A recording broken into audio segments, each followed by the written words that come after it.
everybody, I'm Misty. And I'm Michelle. And we're on the right track. Today we're going to talk about Yosemite National Park and Half Dome cables. So what we did is we applied for a lottery back in March of 2023. And what you do is in order to do the cables there, you need a lottery pass. We applied for the lottery in March, and when we found out about a month later that we actually won the lottery. I would recommend, if you're going to try for the lottery, to do dates like around, we went off season around September, mid-September. If you do in the summer, cooler. It's much cooler, but you do run the risk of rain. And if it does rain, then more than likely you'll get turned around. But I would recommend trying to avoid summer months like June or July. And weekends. It'd be harder to get. And also you have to explain either you're going for day or you're going for overnight. And if you do as a backpacker overnight, which you will have to, when you apply, that you will have to specify, you will also need a wilderness permit if you chose to stay at the campground there. Yeah, we did this one in one day. So what we did is we won the lottery, so we decided to fly into Fresno, California. Took a 2-hour drive, roughly about 2 hours, up to Yosemite. Before you hit Yosemite, there's a town called Oakhurst, which is a good place to get your supplies, your water, snacks, things that you're going to need for the hike. And there's limited things available in the park. There's not a ton of restaurants. There are a few, but there is also a lot of tourists, so there's a lot of lines. So if you are staying somewhere, like we stayed we stayed in Yosemite West, an Airbnb. Very nice place. It had a lot of wildlife. We had a bear that was always walking around. But yeah, if you get supplies and then you can just cook, and it makes a lot of sense. It's a lot cheaper too. It's a home away from home. Mm-hmm. So the day of the hike, we actually got up at 4 a.m. I would recommend, if you're going to do a day trip, to go very, very early. It was dark. We had headlamps so we could see. Not only that, the mist trail for the last season and maybe the season before, I think also, it was closed between 7 and 3 or something like that. Mm-hmm. But so everybody would get there before it closes. If you get there at 4 a.m. before the mist trail closes, you're good to go. Yeah, and I recommend the mist trail. It's actually shorter than the John Muir trail up, but it is a little bit more intense. You're walking through basically the back end of a waterfalls, and so you will get splashed. Make sure that you have a little bit of rain gear on, and then also that you have really good grips on your shoes, because you're going up these trails that are very slippery, but it's beautiful. And we love the mist trail. Yeah, the mist trail, it was actually fun. We were actually had it giddy how much fun it was. And then I would recommend, actually, before the mist trail, there's a place to stop and get water. Please bring at least 4 liters of water. I would recommend more. And we went in September, keep in mind, where it was a little bit cooler. If you do go into like a hotter season, you may need more than 4 liters. Yeah, it was a fill-up station. That was right before the mist trail, and right before, where you either take the John Muir or the mist trail up. And it also had toilets with electricity there. After that, the next are pit toilets after the mist trail and where the John Muir Junction, I believe, is. And that would be actually near the campground. So it's a while before you have actual bathrooms. And there are also rattlesnakes. We've seen one right on our trail, so be careful if you have to leave the trail. Be very aware of your surroundings. Yeah, if you do try to use the restroom in the woods. After we hiked through the mist trail, you'll go for a little while and then hit the campground. And that area is really nice. There's a little river that runs through it. It's very, very scenic and beautiful. And at that point, you can actually start seeing Subdome getting close, Half Dome closer to you. Well, yeah, Subdome. We almost didn't believe what we were seeing. It looked like a huge mountain and tiny little people. I'm like, there is no way that is Subdome, and it was. It is very intimidating. You don't even realize you're looking at it, and it is extremely scary looking. So actually, as you're walking through the trail after the campground heading up to Subdome, it's very wooded area. A lot of deer. That's where we saw the rattlesnakes and those sorts of things. So it's very wooded, but it's pretty, and then it opens up to an area where Subdome is. And be careful there because it's not a well-marked trail. So just kind of follow the crowd. There's a lot of people going. That look like, do I go that way or do I go that way? I mean, you won't, even if you took the wrong way, it would be just a very short period of time. We did, right before Subdome. But then we realized, that's not the trail. And so we got back on the trail. But I can see where people would get lost, especially if it was dark. That would be a little scary.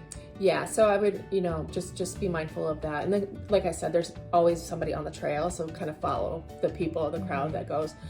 Subdome itself was intense. I would personally say that was worse than the cables. It was, I'm afraid of heights, and I think a lot of people are, but you're walking up little rock Yes. boulders. There are places that they don't even have steps, and you're literally going uphill, kind of like climbing a slab, and just you could fall. sheer fall. And then you now also keep in mind that the people that are coming off Half Dome are also taking the same trail back. So you're kind of bouncing around between rocks, and you kind of And everybody's very courteous. Everybody's friendly, and people understand. You've gone through a lot of hiking, and you're tired out. Just if you're going a little bit slower, just kind of go off to the side so people aren't standing behind you, and then just take a breather and then go back up. But Subdome, I would just have to say, just be careful. But especially if you're afraid of heights, just kind of look straight forward. Don't look backwards of what you just did, because you could. You're almost there. That's what we kept in mind. We had so many miles behind us. There was no way we weren't going to finish, even with our fear. We were going to do it. Yeah. And that's what you just have to remember, to keep pushing through. You're almost there. Yeah. And that's where they will check your permit and make sure you have your ID too. Right before it, yeah. Right before Subdome. So they won't even let you through there with the ranger unless you have a permit, your lottery, and then also your ID. And also be careful. You gotta, we didn't have our ranger waiting there. He was, well, on the way back, he was taking care of somebody, that had injured themselves on the trail. So don't depend on the ranger being there to check your permits either, and you don't want to get caught if you do not have one. It is a big fine, so that's also another thing. I would also recommend, a lot of people actually do the lottery, they sign up for the lottery, but once they see the cables, they chicken out. I don't know how many people we saw that were like, I can't do this. Yeah. But they would just sit there and watch their friends go. So there is a chance. Just keep in mind that if you do it, put your mind to it and just do it. Just go for it. You're there for a bucket list item and do it. We took a few minutes to mentally prepare. Right before the cables, we just had to sit there, and we did bring we brought harnesses. And you can just clip in on the cables as you go. Yeah, once you got right at the bottom of the cables, you just look at right in front of you, and it's not as intimidating as looking at the big picture when you first get on top of Subdome and you're looking at it and you're like, wow, what am I really going to do that? It gets a little easier. So. It is literally one step at a time, and just look in front of you. And when we got to the cables, it was around noon. It was busy. It was the busiest part of the time, because people leave at like 4 a.m. by that time. They're at the cables. So what you do is, don't underestimate upper body strength. You really need to hold up basically your body.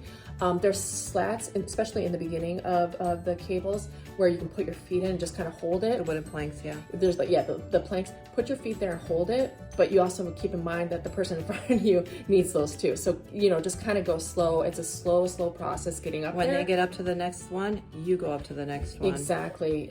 You do slide a little bit, even if you have really good grip shoes, because it is a little bit slippery. So that's where I would just kind of lock your legs in as much as possible. Also, another thing is the gloves.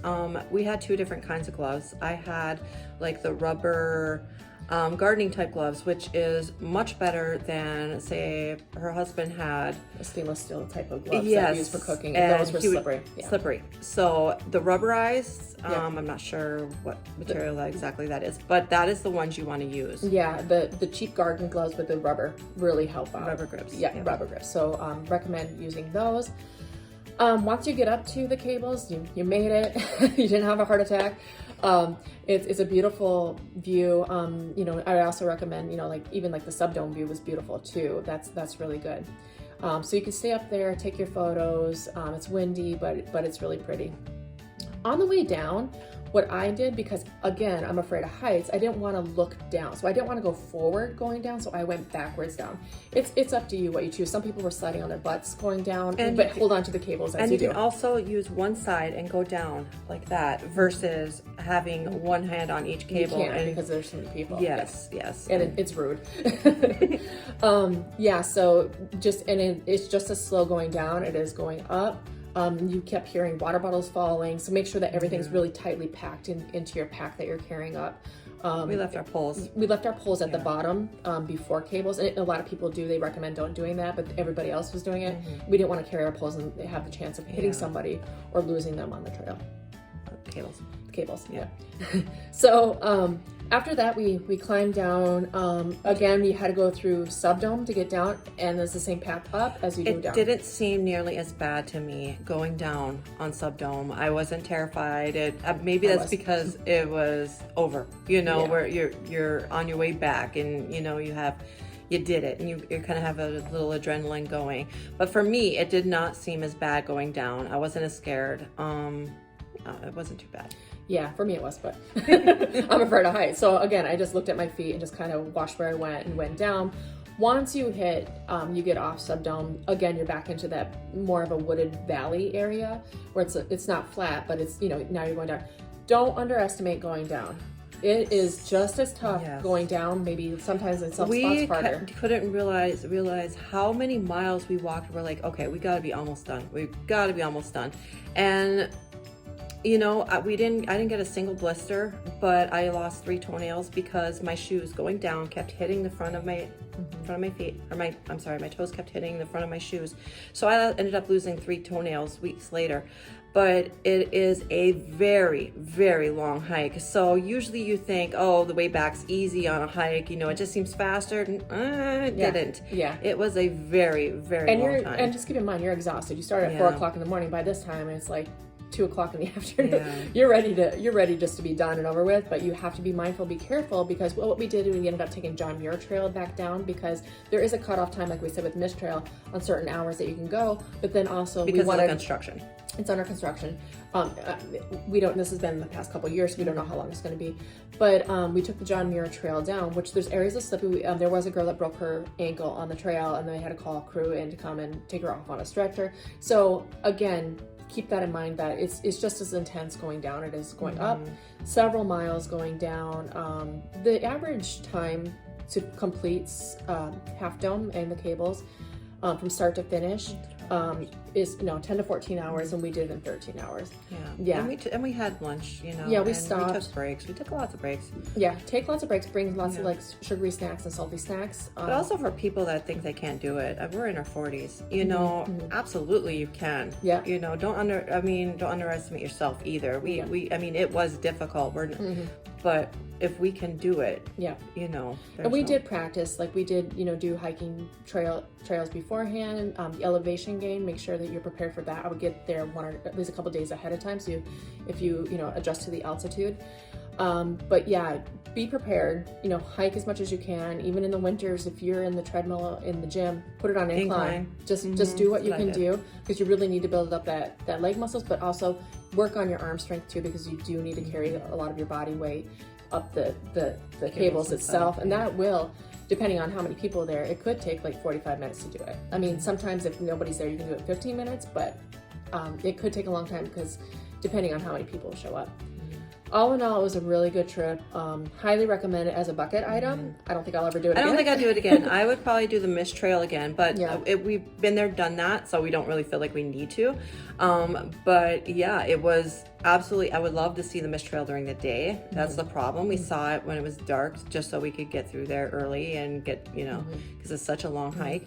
And you could feel the waterfalls. You could feel I could only imagine it was just absolutely beautiful. And we could see it on the way back from the John Muir Trail. You can you see it from a distance, but it was really pretty. But I highly recommend going to Yosemite. Yosemite itself is magical. It's beautiful. It's just a beautiful place to take the family, and if you wanted to do the trails yourself, and even if you didn't want to do the cables, you could just go all the way, as far as you can before sundown. Up to the check station right before Subdome is where the ranger is. But it's a very good trail, and highly recommend for anybody to do. Just prepare ahead of time. Lots of water. At least 4 liters. Yep. And enjoy the trip. So see you next time. Thank you. Thank you.